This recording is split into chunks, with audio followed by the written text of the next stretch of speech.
Hi there, welcome back to Lean and Define. This is Mozzie, NASM certified personal trainer. I am back. So, the topic of this video I think is a really important one.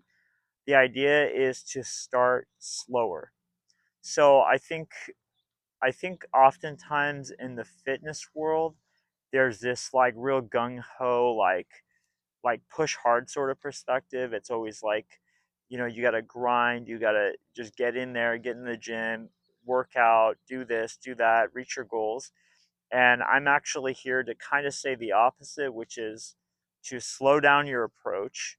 If you're somebody just getting started, or if you've done it on and off a long time, but you've never been able to find consistency, I'm actually here to say the opposite, to slow down.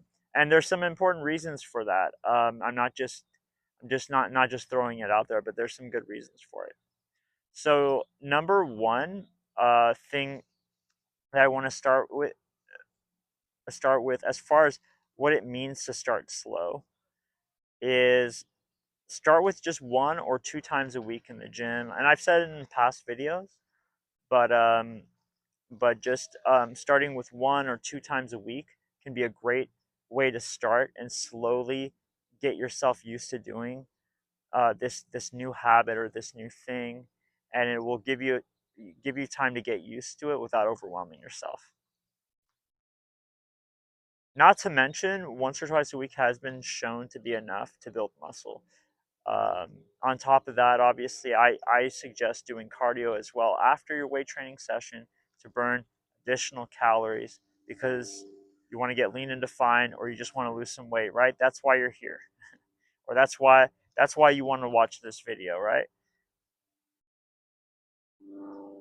Number two is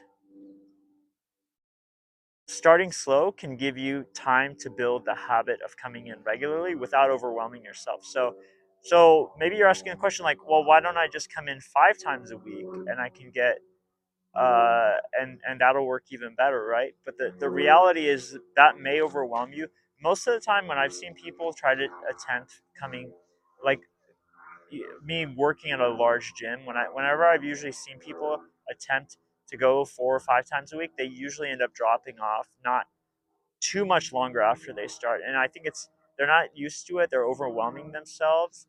It's it's not it's very challenging, and I think it possibly what may also happen is if when you go to the gym that many times in a week, your expectations of results go way up also because you're putting so much effort in, and then you're not, maybe if you don't feel like you're seeing results fast enough, which unfortunately people want like rapid results nowadays, then you're just going to feel like this is a waste of time and you're going to give up. So I suggest start with that once or twice a week approach and give yourself time to get used to that. And then once you get used to it, you can think of what's the next step. Should I come in 3 times?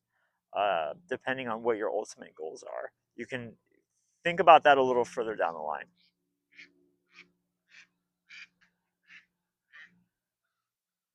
Number three. So if you're unconditioned, the great thing is this will also give you time to ease your body into exercise, ease things in rather than just going in real fast and trying to nail things all at once. This will give you time to adjust, time for your body to adjust to it. And you probably will have more by only going in once or twice. You can maybe give yourself 2 or 3 days of recovery in between the sessions so that you're not getting like super sore, hopefully, when you do finally go in. Number four, weights before cardio. And I remember saying this in a recent video, but that is like from what I found to be the general consensus is weights before cardio. Um, Now, I think that's a good general rule to follow. If sometimes that doesn't work out or you forget, that's okay. But as a general rule, I feel like when you do weights and then cardio, there doesn't seem to be too much of an interference in that you could still do pretty good cardio after weight training depending on how long you're going for, without like feeling like, oh man, I'm too fatigued now. I can't go for a run now, or I can't do this. But I do feel like the opposite is true. I found it to be true. I think that's generally why that's the case. But I feel like if you do cardio and then you try to do weight training afterwards, you may feel pretty fatigued. I've found that to be true. I At one point I think I was hoping that wasn't true, because I remember getting in the gym and being like, "Oh, I'm gonna go do cardio, then I'm getting pumped for weight training." But it didn't feel that way at all. I ended up just feeling really tired and fatigued, and I didn't really feel like lifting weights anymore. So, like I said earlier, weights and then cardio. Number five, something I feel like isn't talked about enough, but you can even start with machines. Now, like as a trainer, I am kind of biased against machines because, like, what's the point of my job if I'm going to just take people from machine to machine? But I am not anti machine, and I actually think it can be a great start for a lot of people, especially if they don't have a trainer or they don't know exactly what they're doing. I do still think that you still have to think when you get on machines. You want to make sure the seat setting's correct. You want to make sure you've got the form right. Still, sometimes your arm or elbow positioning could be incorrect if you're not paying attention. So I suggest still like looking at the instructions on the machine. They oftentimes have instructions, usually, in my experience, and it'll show you how to do the movement properly. So pay attention to that. Don't just plop down on the machine and do it. But if you do them correctly, machines can be a great way to start and get your body just used to exercise, and you can still build muscle in the process. So don't shun machines. But I do think the longer you go, the more important it is to branch out from just machines. I also think it could get boring if all you do is machines, like over time. So over time, adding cables and dumbbells and bands and things and body weight exercises can be a great way to like spice up your workouts, make them more fun and interesting, but also ultimately get more out of it. So I mentioned rest days earlier, but number six, I want you to think about rest days also. So when you plan out the days you're going to go, especially in the beginning, maybe you can maybe even give yourself more time to rest. In the past, I've mentioned like doing like Monday, Wednesday, or like, but you could maybe even give yourself longer if you're like totally deconditioned. Maybe you do like Monday, Thursday, or Monday, Friday, uh, to give yourself a few days of recovery in between your sessions. Because in the beginning, you're probably going to get pretty sore if you're deconditioned. If you've been going semi regularly, you may still get a little bit sore. It just depends on how regular you've been.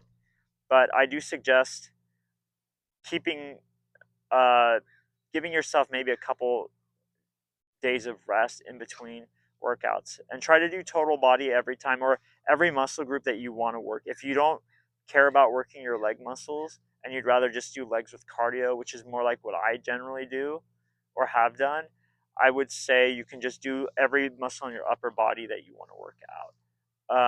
I'm not a stickler to say everybody has to do total body all the time.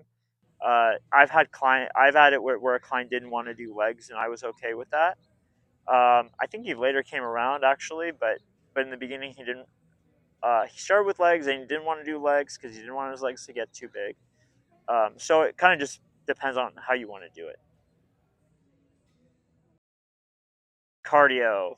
Cardio is a great addition to all of this. It's a great way to burn calories. So maybe just to be practical, maybe just do 15 to 25 minutes of cardio afterwards to burn those extra calories, get your blood flowing more, and work on your aerobic performance. And there's a lot of options when it comes to cardio. You could jump rope, you could go swimming, you could get on a stationary bike, you could ride an actual bike, you could take a spin class, you could take a dance class.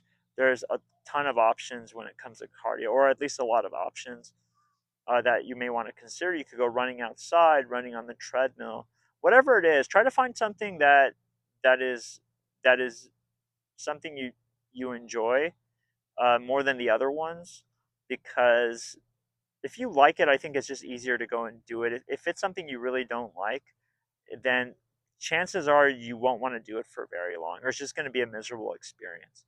I think something that's not talked about enough is that that I think it's important that you enjoy exercise when you do go and do it. So I remember even like James Clear from Atomic Habits, when he talks about building new habits, he talks about making it enjoyable. If you haven't read Atomic Habits, by the way, I do recommend reading that book as well, especially if you're into building a new habit of exercise or other new habits in your life.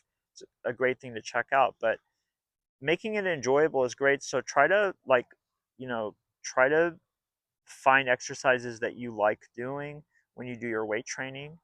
Um, Modalities that you like using, like maybe you don't really like machines and you rather use dumbbell exercises, like do that instead if you prefer that. And then when it comes to cardio, if you prefer dancing, go and do dancing, find a dance class somewhere. If you like if you like running and you prefer running outside, do that.